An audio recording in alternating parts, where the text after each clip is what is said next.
Caitlin Clark going to be playing here in Baltimore this summer at CFG Bank Arena. The Washington Mystics announced their 2 games with the Indiana Fever being moved from their home arena in D.C. to a larger venue in order to accommodate the anticipated crowd. I'm just going to point it out for all of you. This is Angel Reese's home stomping grounds, by the way. So moving to Baltimore. Forget highlight reels and game-winning shots for a second. The real drama in the WNBA right now is unfolding off the court, and it's hotter than a summer playoff series. All eyes are locked on Caitlin Clark, the rookie sensation, but a recent power move by the Washington Mystics has thrown fuel on an already roaring fire. They've just announced a venue change that's less about basketball strategy and more about a calculated collision course, shifting their home games against Clark's Indiana Fever directly into the heart of Angel Reese territory. This isn't just a schedule adjustment, it's a deliberate provocation, and it's about to turn the Clark versus Reese narrative into an all-out spectacle.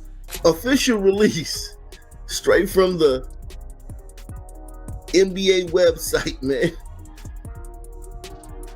Indiana Fever 2025 road games at Mystics moved to Baltimore. So Angel, man, I mean, listen, y'all made a big deal 2 weeks ago about a Caitlin Clark billboard being put up in Chicago. Let's unpack this bombshell announcement. The Washington Mystics, inexplicably, are relocating their highly anticipated matchups against the Indiana Fever to Baltimore's CFG Bank Arena, Baltimore. For those unfamiliar, this isn't just a neighboring city, it's practically synonymous with Angel Reese. It's her hometown stomping ground, the area where her local fan base is most fervent and deeply rooted, while the official statement cites the need for a larger venue to accommodate surging ticket demand, a demand undeniably driven by the Caitlin Clark phenomenon. To suggest this is merely about logistics is naive at best. This is a strategic play, a business maneuver draped in the guise of fan accommodation. The Mystics are not just chasing the Caitlin Clark effect, they are deliberately setting the stage for a clash of titans in a location that adds a potent layer of personal rivalry to an already intense on-court dynamic. But her attention, her notoriety is based off Caitlin Clark. Because she wins the national title, first thing she does, she mocks Caitlin Clark. And then she doesn't even celebrate with her teammates. So she's made it personal with Caitlin Clark. Then she's played off of that. The move raises a critical question. Why Baltimore and not simply a larger arena within Washington, D.C. itself? The nation's capital boasts Capital One Arena, a significantly larger venue perfectly equipped to handle major sporting events and notably previously utilized by the Mystics for high-profile games. If the sole objective was to maximize seating capacity for the influx of Clark-inspired fans, Capital One would have been the straightforward, logical choice. The detour to Baltimore, a slightly smaller venue in a neighboring state, suggests a more nuanced, perhaps even calculated, intention. Is this a subtle power play, designed to not only capitalize on Clark's box office draw, but also to strategically position Angel Reese in a potentially awkward, overshadowed light within her own familiar territory? It's a chess move, not checkers by the Mystics, and the implications are far more complex than just ticket sales. It's been hard for me, but adjusting and just kind of have that mindset of like just moving on has been something I try to give myself a little bit of grace. To truly grasp the undercurrents of this Baltimore decision, we need to rewind to Chicago. Picture the scene: Caitlin Clark's WNBA debut in the Windy City. The arena wasn't just sold out, it was electric, buzzing with an energy rarely seen in women's basketball. But let's be brutally honest about the source of that electricity.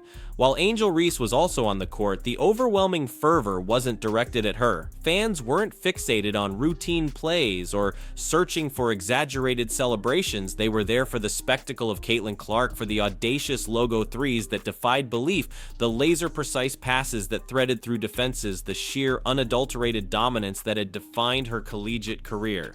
They came to witness a player who transcends the ordinary, a generational talent capable of single-handedly elevating the entire league, and that captivating star power undeniably emanated from Clark, not from manufactured theatrics after commonplace baskets. There's a very thin line between hate and facts, and what I believe to be the case is that there was incremental growth in the WNBA comparatively to the exponential growth we are seeing now. What I'm about to tell y'all I haven't heard before, so I doubt you have either. Before the 2023 season, the WNBA had grown by 40% viewership from 2022 to 2023. But with Caitlin Clark's arrival, it's grown by 400% viewership. What that means. In the wake of Clark's seismic arrival, Reese's dedicated fan base finds itself in a state of reactive damage control. Months, even years, were invested in building the narrative of Reese as the next dominant force, the future face of the WNBA. However, Caitlin Clark's immediate impact has delivered a stark, unyielding reality check. True League leadership isn't simply proclaimed, it's earned through sustained performance and undeniable magnetism. Reese's headlines often arise from on-court friction or social media sparring, moments that, while attention-grabbing, are fleeting. Conversely, Clark's narrative is being written in record books in sold-out arenas across the nation and in the exponential expansion of the WNBA's audience. There exists a fundamental chasm between cultivated hype and genuine, organic impact, and the WNBA landscape is currently highlighting this distinction with unflinching clarity. You know, a lot of people say that Caitlin Clark moves the needle. That is wrong. She is the needle. She dictates. We all know what she's done on the floor. It's history, right? But off the floor, my goodness, she and the Indiana Fever accounted for 45% of all the broadcast value of the WNBA last season. She accounted also for helping drive the numbers of merchandising up 500%. Of course, her jersey was #1. Let's anchor this conversation in concrete data. Prior to Caitlin Clark's entry into the league, the WNBA was experiencing steady incremental growth. Viewership figures had seen a respectable 40% increase from 2022 to 2023. A positive trajectory, certainly, but then Clark stepped onto the professional stage and the trajectory transformed into a vertical launch, a staggering 400% surge in viewership. 400%. Even the most ardent Reese loyalists in moments of quiet introspection must confront the undeniable truth. The WNBA's current boom is inextricably linked to Caitlin Clark's presence. Pre-Clark, attendance was inconsistent, television ratings were lukewarm, and national media attention was sporadic. Now, arenas are bursting at the seams, broadcast records are being shattered, and every team wants a piece of the Caitlin Clark phenomenon. And let's dispense with polite euphemisms. This isn't attributable to Angel Reese's statistically modest performances against less formidable opponents. This is the Clark effect, fueled by a generational player who transforms every game into a must-see event. She isn't just subtly shifting the needle, she is the needle, dictating the very direction of the league's momentum. Yeah, let me tell you about Caitlin Clark. Yeah. Caitlin Clark has brought so many eyes to women's basketball that it's amazing. A dude named Acho, I forgot his first name, is something Acho. Emmanuel Acho. Yeah. Yeah. He showed how in 5 days before the draft, she made the WNBA more money than they would have made in the next 5 years without her. Turning our attention back to the Washington Mystics, the actions of team owner Sheila Johnson warrant closer scrutiny. Just weeks prior to this Baltimore venue shift, Johnson publicly positioned herself as a voice of reason, advocating for a more equitable distribution of media attention across the WNBA. She asserted that Clark was not the sole deserving player, urging media outlets to recognize and celebrate the league's broader talent pool, a seemingly noble sentiment promoting inclusivity and recognizing underappreciated athletes. Yet in a jarringly swift about-face, Johnson's Mystics are now demonstrably leveraging Caitlin Clark's unparalleled marketability to maximize their own financial gains. The hypocrisy is not just subtle, it's a glaring contradiction. One moment Clark is presented as merely another player, undeserving of excessive focus. The next, she's the undisputed golden goose, the catalyst for a revenue windfall that the Mystics are scrambling to capitalize on. Jeez. Man. Yeah, I was mad about that billboard a couple of weeks ago. The Reese's Pieces were. I mean, I just, this is going to annoy Angel. I know it is. And I know that they had to because the MCI Center, whatever, Verizon Center is under renovation. But still. the calculated nature of the Mystics' strategy extends beyond venue selection. By opting for CFG Bank Arena in Baltimore, they are, in fact, choosing a venue with a smaller seating capacity than larger options available within Washington, D.C. This isn't about accommodating more fans, it's about creating artificial scarcity. Fewer tickets in circulation inevitably lead to heightened demand, and heightened demand translates directly to inflated ticket prices. Consider the precedent set by preseason games commanding exorbitant resale values. This isn't accidental. The Mystics aren't simply reacting to Clark's popularity, they are actively engineering a scenario to extract maximum profit from it. Sheila Johnson's public pronouncements about league-wide promotion ring hollow when juxtaposed with this overtly revenue-driven maneuver. The subtext is clear. Financial gain trumps any pretense of equitable player promotion, and Caitlin Clark's market dominance is the ultimate profit lever. They gonna say, see ya there, see ya there. Now, the Indiana Fever stated, venue change, our regular season game on May the 28th. On September 7th at the Washington Mystics are moving to CFG Arena in Baltimore, bruh. So as y'all can see here, say game location change, CFG Bank Arena, Baltimore, Maryland. CFG Bank Arena, Baltimore, Maryland. Somebody said, could it be the Mystic owner doesn't want the Caitlin Clark shine to be seen again? Beyond the front office machinations and fan frenzy, the Caitlin Clark effect is undoubtedly sending ripples through WNBA locker rooms. While outward pronouncements from players often maintain a tone of league unity and respect, the internal dynamics are likely more complex. Established veterans who have dedicated years to building the league's foundation might view the sudden influx of attention almost exclusively focused on a rookie with a mix of emotions. Is there a quiet undercurrent of jealousy? Perhaps resentment at the disproportionate spotlight? Or is there a broader recognition that Clark's arrival, despite its concentrated focus, is ultimately beneficial for the entire league, raising the tide for all boats? The player perspective in this evolving landscape remains a fascinating, often unspoken element of the Clark narrative. It's a safe bet that conversations behind closed doors are far more candid and nuanced than the carefully crafted public statements. I mean, all over. I mean, a lot of these tickets are crazy. But I'm just like, it's not even about the price for me. I'm just thinking about, like, I'm comparing the Indiana Fever versus Chicago Sky, because they said that it was like Me Too. Like, you guys are watching women's basketball because of Me Too.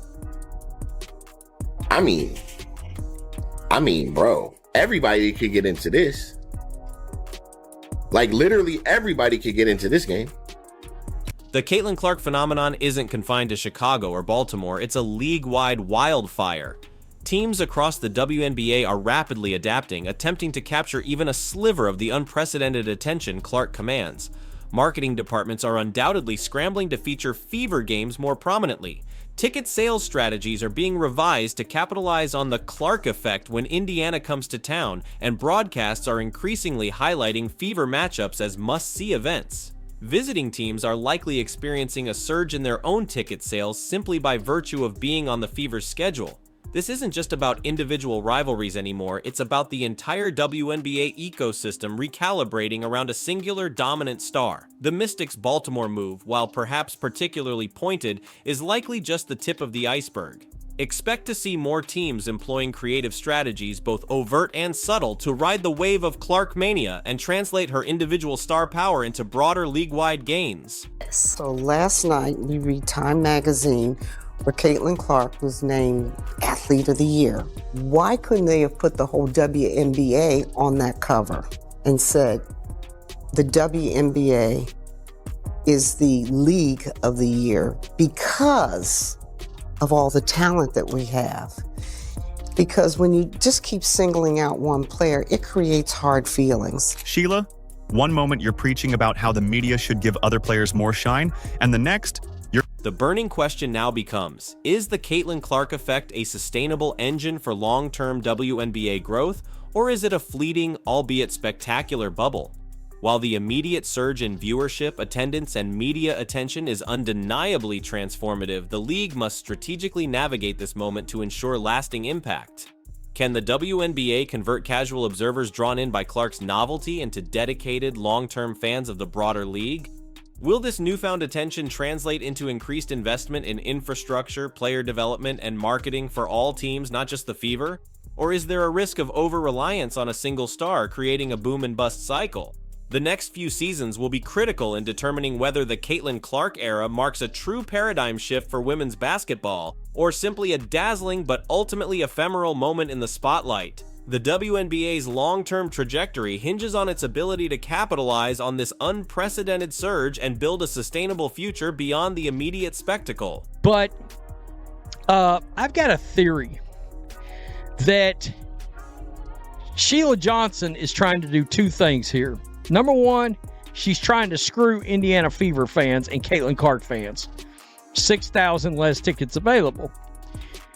Number two, while lining her pockets even more. Now, you might be like, well, Rhodes, I don't get it. Well, it's simple. Less tickets means the gate prices, all right? The gate prices for the game will actually go up. In other words, just like that preseason game, they got has got tickets for $4,500. A run-of-the-mill game like this, even we all know Caitlin Clark tickets are expensive. The inescapable truth is this. Caitlin Clark is not a passing fad. She is a transformative force reshaping the WNBA in real time.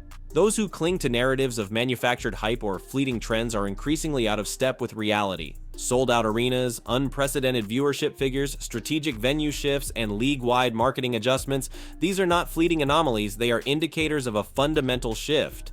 Clark's preseason game against Brazil sold out in a matter of minutes, crashing ticketing websites under the sheer volume of demand. Meanwhile, other WNBA franchises continue to grapple with attendance challenges, often resorting to promotional giveaways to fill seats. And then there remains the dedicated Angel Reese contingent, still advocating for a parity of attention that, at this juncture, simply does not reflect the current dynamics of the league. It's akin to expecting a local ensemble to command the same fanfare as a global stadium headliner. Caitlin Clark has not just entered the WNBA, she has redefined its landscape, shattered existing paradigms, and for the moment, cast Angel Reese and many others into the role of observers watching as history unfolds from the periphery. Do you agree with this assessment? Share your thoughts in the comments below. If you found this analysis insightful, be sure to like and subscribe for more in-depth sports breakdowns. Click the video appearing on your screen now for related content.